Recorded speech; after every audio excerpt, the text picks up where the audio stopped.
Crianças, vamos em História, página 132, da apostila número 2, tá? Nós vamos terminar essa parte de História. Então, como nós vimos naquela aula que eu dei para vocês sobre o Dia do Índio, o Brasil chamava-se Pindorama, né? Quando eram os índios que moravam aqui só antes da chegada dos portugueses. Então, a chegada dos portugueses, a terra de Pindorama. Viu só como uma história puxa outra e mais outra, que juntas formam a história do nosso povo? Sempre aprendemos de maneira errada, que a chegada dos portugueses ao Brasil havia sido um grande acidente, um desvio de percurso por causa do tempo tempestuoso que fazia. Na verdade, agora sabemos que Portugal sempre soube da existência de terras brasileiras, antes mesmo de enviar as caravelas para cá. Depois de que Vasco da Gama voltou de sua viagem às Índias em 1498, onde ele encontrou um novo caminho para se chegar lá, foi recebido com muita alegria pelo rei Dom Manuel. Afinal, Vasco da Gama vinha com a notícia de que lá havia muitas riquezas, como ouro e pedras preciosas. Assim, interessadíssimo em manter relações comerciais com as Índias, Dom Manuel enviou para lá uma nova expedição em 1500, comandada por Pedro Álvares Cabral. Então tá aqui, ó. Então saía de Portugal, parou aqui, ó, terra de Santa Cruz, que é o Brasil, depois foi para a Índia, tá? Aí parou aqui ainda em Medellín, em Melinde, e depois que foi para a Índia. Porém, antes de chegar ao destino de sua expedição, Cabral deveria passar pelas terras que, de acordo com o Tratado de Tordesilhas, aquele tratado assinado entre Portugal e Espanha, pertenciam a Portugal, terras essas que até então eles não conheciam.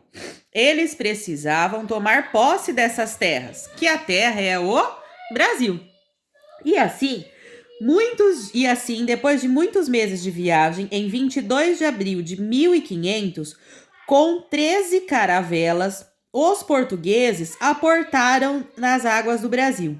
Eles ainda não conheciam as terras, que em documentos já lhe pertenciam. Assim, acreditavam tratar-se de um grande monte e chamaram-no de Monte Pascoal.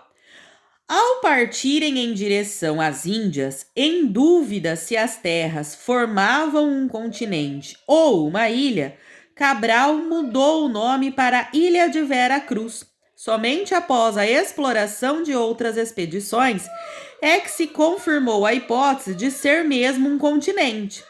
E deu-se o nome de Terra de Santa Cruz. Nosso país só recebeu o nome Brasil, nome definitivo, quando ocorreu a descoberta da riqueza do pau-brasil, que aqui existia em 1511.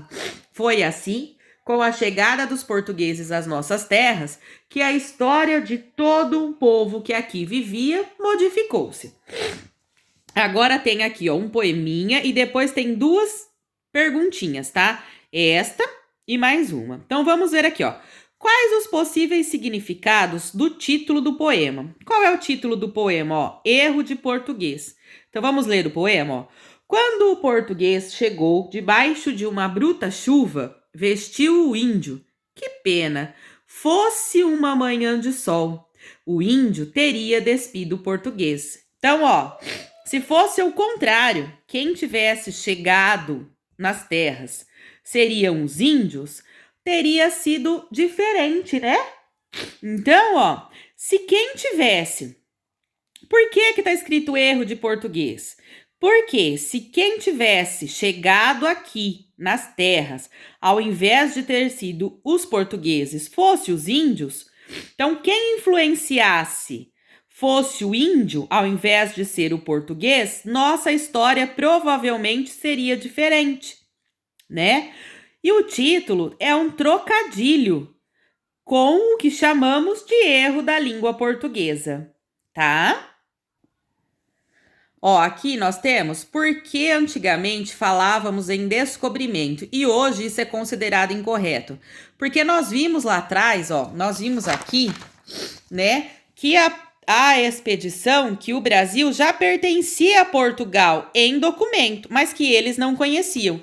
Então, falava-se em descobrimento, mas não foi descoberto. Primeiro porque, quando eles chegaram aqui no Brasil, já havia habitantes. Então, o Brasil já tinha sido descoberto pelos índios. Ele não foi descoberto pelos portugueses. Ele foi colonizado à força pelos portugueses. Mas não que os portugueses descobriram o Brasil, porque eles já sabiam da existência dessas terras.